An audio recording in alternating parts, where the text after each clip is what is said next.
Hello students, rising star Shailesh classes में आपका स्वागत है। मैं शैलेश राय, अध्यापक विपिन बिहारी इंटर कॉलेज झांसी। बच्चों, आज हम हिंदी विषय पढ़ने के पूर्व हिंदी को समझने का प्रयास करेंगे। ये कुछ बेसिक चीज़ें हैं, कुछ मौलिक चीज़ें हैं जिन्हें हर स्टूडेंट को जानना अनिवार्य है। चाहे आप कोई भी प्रतियोगी परीक्षा दे रहे हों, उसमें एक पेपर सामान्य हिंदी का आता ही है और व्याकरण से विशेषकर। तो उन सारी बातों को ध्यान में रखते हुए एक ये मैंने वीडियो बनाया है कि हम सबसे पहले हिंदी को समझने का प्रयास करें। आज हम हिंदी को समझने के क्रम में ये 3 स्लाइड्स हमने दिए हैं। उसमें पहले में हम हिंदी को जानने का प्रयास करेंगे कि हिंदी आखिर है क्या, हिंदी को हम किस रूप में जानते हैं।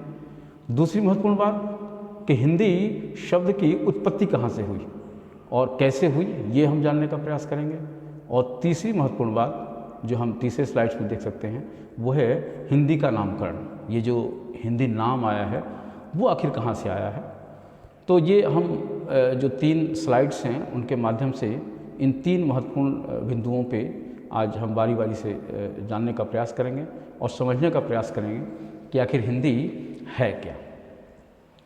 आए बच्चों, सबसे पहले हम ये देखें, जो सबसे शुरुआत में मैंने कहा कि ये जानने का प्रयास करें कि हिंदी का इतिहास, हिंदी विषय का नहीं बल्कि हिंदी का इतिहास, ये हिंदी है क्या जिसे हम विषय के रूप में पढ़ते हैं। तो हम देख सकते हैं कि अगर आपसे हम पूछें कि हिंदी क्या है तो आपके जहन में 3 बातें सामने आती हैं, और वो ये कि हिंदी एक राष्ट्रभाषा है, हिंदी एक राजभाषा है और हिंदी एक मातृभाषा है। ये 3 चीज़ें हमारे निगाह में सबसे पहले हमारे जहन में आती हैं, क्योंकि अगर पूछा जाता है कि हिंदी है क्या तो हिंदी एक राष्ट्रभाषा है, हिंदी एक राजभाषा है और हिंदी एक मातृभाषा है। इससे हम ज़्यादा कुछ नहीं जानते सबसे पहले हिंदी के बारे में। तो अब हम ये देखने का प्रयास करें और समझने का प्रयास करें कि हिंदी हमारी जो राष्ट्रभाषा है वो आखिर राष्ट्रभाषा क्यों है और क्यों इसे हिंदी को राष्ट्रभाषा कहा गया। तो एक सबसे महत्वपूर्ण बात है बच्चों, उसे हमें समझना अनिवार्य है कि कई बार 2 शब्द हमारे सामने आते हैं। एक आता है राष्ट्र, है ना, और एक आता है देश। तो कई बार हम इस दोनों शब्दों को एक ही मान लेते हैं, कहते हैं कि देश ही राष्ट्र है और राष्ट्र ही देश है, जबकि ऐसा नहीं है। जब हम हिंदी पढ़ते हैं उस संदर्भ में इन दोनों में फ़र्क है, दोनों में अंतर है। राष्ट्र किसी का सांस्कृतिक स्वरूप होता है, राष्ट्र क्या होता है, किसी का सांस्कृतिक स्वरूप होता है, जबकि देश किसी का भौगोलिक स्वरूप होता है। ये बात ध्यान रखें। भारत, जब हम कहते हैं भारत एक राष्ट्र है तो उससे पूरे उसकी संस्कृति की झलक उसमें दर्शित होती है, जबकि जब देश कहते हैं तो उसका भौगोलिक स्तर उत्तर से दक्षिण और पूरब से पश्चिम, ये उसका भौगोलिक माप होता है जो देश को चिन्हित करता है। तो ये जो फ़र्क है उस चीज़ को हम समझ लेंगे। अब आएँ जरा हम समझने का प्रयास करें कि जैसा कि मैंने शुरू में ही कहा कि हिंदी क्या है, तो हमारे जहन में 3 बातें आती हैं। हिंदी राष्ट्रभाषा है, राजभाषा है और मातृभाषा है। सबसे पहली बात, हिंदी राष्ट्रभाषा है। तो राष्ट्रभाषा मैंने अभी बताया आपको कि राष्ट्रभाषा में कहा कि किसी भी राष्ट्र जो कि उसका सांस्कृतिक स्वरूप होता है उसके द्वारा जो विचारों को व्यक्त हम करते हैं, या हम ये कह सकते हैं किसी राष्ट्र द्वारा विचारों को व्यक्त करने का जो माध्यम है वो राष्ट्रभाषा कहलाता है। ठीक है, ये बात हमने समझ ली। अब आएँ हम दूसरे बिंदु पे देखें जरा। दूसरी जो महत्वपूर्ण बात है वो ये कही जाती है कि हिंदी क्या है, तो हिंदी एक राजभाषा है। हिंदी क्या है, एक राजभाषा है। तो राजभाषा को समझने का अर्थ है कि राज धन भाषा, भाषा तो तीनों में है। राज यानी सरकारी, यानी जब कोई काम सरकारी भाषा में होने लगे उसे राजभाषा कहते हैं। तो इसलिए इसे कह सकते हैं कि किसी सरकारी द्वारा या राज्य द्वारा विचारों को व्यक्त करने का जो माध्यम है वो राजभाषा हो। तो हिंदी को हम राजभाषा के रूप में भी जानते हैं। तीसरी जो महत्वपूर्ण बात है जो हिंदी के बारे में कही जाती है कि हिंदी एक मातृभाषा है। बच्चों, एक बात यहाँ ध्यान देने वाली है कि पूरे विश्व में भारत ही एक ऐसा देश है जिसे भारत माता कहते हैं, माँ के नाम से पुकारते हैं, भारत माँ। तो स्पष्ट है जो हमारी माँ की भाषा है, यानी हमारी माता की जो भाषा है और उसके जड़ों विचारों को जो व्यक्त करते हैं उसे मातृभाषा कहते हैं। तो हमने ये 3 बातें देखी कि सबसे पहले ये समझने का प्रयास किया कि हिंदी क्या है। तो हिंदी राष्ट्रभाषा है, राजभाषा है और मातृभाषा है। राष्ट्रभाषा को हमने देखा कि कैसे किसी राष्ट्र द्वारा विचारों को व्यक्त करने का माध्यम राष्ट्रभाषा हुआ, और दूसरा देखा कि किसी सरकारी कार्यालयों में या उनके द्वारा जो विचारों को व्यक्त किया जाता है वो राजभाषा हो गया। तीसरा हमने देखा कि जब हमारी मातृभूमि यानी हमारी माता यानी भारत के लोगों द्वारा जिस माध्यम से अपने विचारों को अभिव्यक्त किया जाता है उसे मातृभाषा कहते हैं। और तीनों रूपों में हमारी भाषा क्या है? हिंदी है। तो स्पष्ट है कि हमने ये जाना कि हिंदी आखिर है क्या। तो हिंदी राष्ट्रभाषा है, राजभाषा है और मातृभाषा है।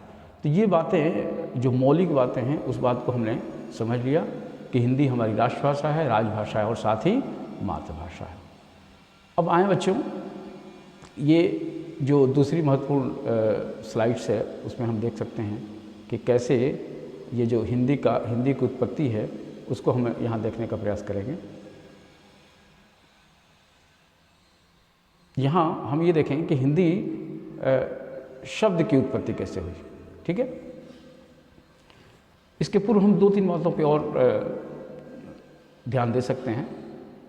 सबसे महत्वपूर्ण बात कि पूरे विश्व में सर्वाधिक बोली जाने वाली हिंदी भाषा का स्थान तीसरा है। यानी ये कह सकते हैं कि पूरे जो विश्व में सर्वाधिक बोली जाने वाली भाषा है उसमें हिंदी का स्थान तीसरा है। सबसे अधिक बोले जाने वाली भाषा हम सभी जानते हैं वो है चीनी भाषा, जिसे हम मंदारिन कहते हैं। क्या कहते हैं? मंदारिन। ये चीनी भाषा है जिसे हम अमूमन चीनी भाषा कहते हैं, लेकिन उस भाषा का नाम है मंदारिन। तो ये जो भाषा है वो विश्व की सबसे अधिक बोली जाने वाली भाषा है। स्पष्ट है क्योंकि चाइना सर्वाधिक जनसंख्या वाला देश भी है। दूसरी जो सबसे महत्वपूर्ण भाषा है वो हम सभी जानते हैं, वो क्या है? अंग्रेजी। वो क्या है? अंग्रेजी। ठीक है, तो अंग्रेजी उसके बाद विश्व में दूसरी बोली जाने वाली भाषा है। और तीसरी जो सबसे महत्वपूर्ण भाषा है जो पूरे विश्व में बोली जाती है वो है हिंदी। ठीक है, ये इसका तीसरा स्थान है। एक आश्चर्य की बात है कि हिंदी जो भाषा है वो खुद क्या है? फारसी भाषा की देन है। ये भी अद्भुत बात है कि पूरे विश्व में सर्वाधिक बोले जाने वाली तीसरी महत्वपूर्ण भाषा हिंदी फारसी भाषा का ही रूप है। अब ये फारसी भाषा का रूप कैसे आया इसको जरा हम समझने का प्रयास करें। तो अगर थोड़ा सा इतिहास हम जानें और इतिहास के पीछे जाएं तो हम देखेंगे कि कैसे भारत में सबसे पहले जो केरला के तट पे वास्को डी गामा जो नाविक थे वो आए हुए थे और उन्होंने यहाँ देखा कि एक टापू है। क्या देखा उन्होंने? एक टापू है और ये टापू आपका ये भारत था। तो इस टापू को देखा उन्होंने और टापू के नीचे उन्होंने कहा कि एक नाम देना आवश्यक था, तो नाम उन्होंने दिया क्योंकि उसके पास पाकिस्तान से होती हुई एक नदी थी जिस नदी का नाम था सिंधु। उस सिंधु नदी के नाम पे इन्होंने रखा इसे हिंदू, क्योंकि हम देखेंगे आगे देख सकते हैं कि कैसे ये देखा गया कि सिंधु जब उन्होंने नाम दिया, क्या नाम दिया था? सिंधु, क्योंकि वो सिंधु ही जानते थे, क्योंकि सिंधु नदी काफ़ी विख्यात थी। तो इन्होंने इस देश को कहा कि सिंधु और इसकी भाषा को कहा सिंधी। तो एक महत्वपूर्ण जो बात थी कि बहुधा ये देखा गया है कि संस्कृत की जो स्वध्वनि है फारसी में ह हो जाती है। जब फारसी में ह हो जाती है तो क्या हुआ? संस्कृत का जो सिंधु है वो फारसी रूप में क्या हो गया?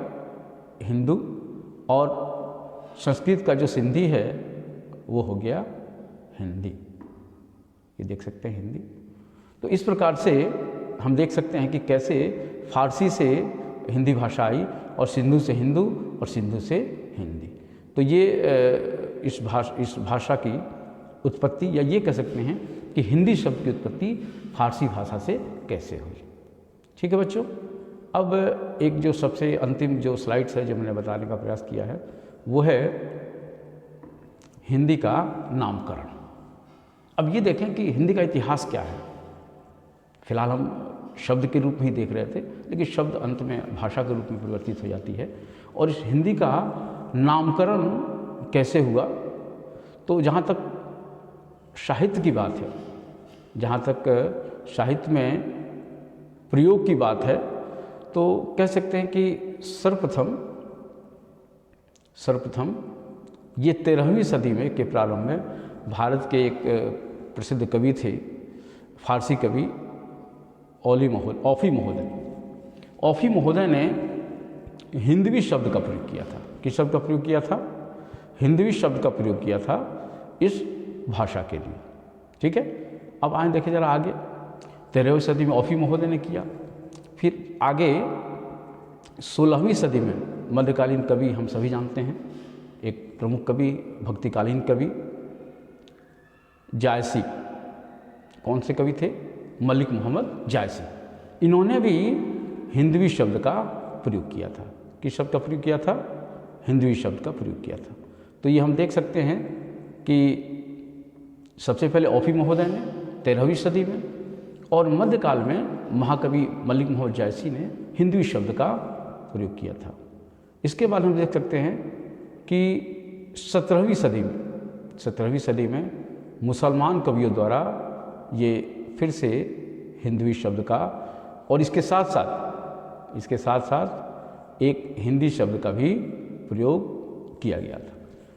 हम ये कह सकते हैं कि 16वीं और 13वीं सदी में हिंदवी शब्द का प्रयोग किया गया, जबकि 17वीं सदी में हिंदवी और हिंदी, ये दो शब्दों का प्रयोग मुसलमान कवियों द्वारा किया गया। इन शब्दों का प्रयोग किया गया।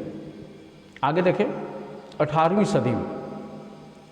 सदी में जब हमारे यहाँ अंग्रेज आए हुए थे, उन्होंने हिंदी को हिंदुस्तानी भाषा की संज्ञा दी।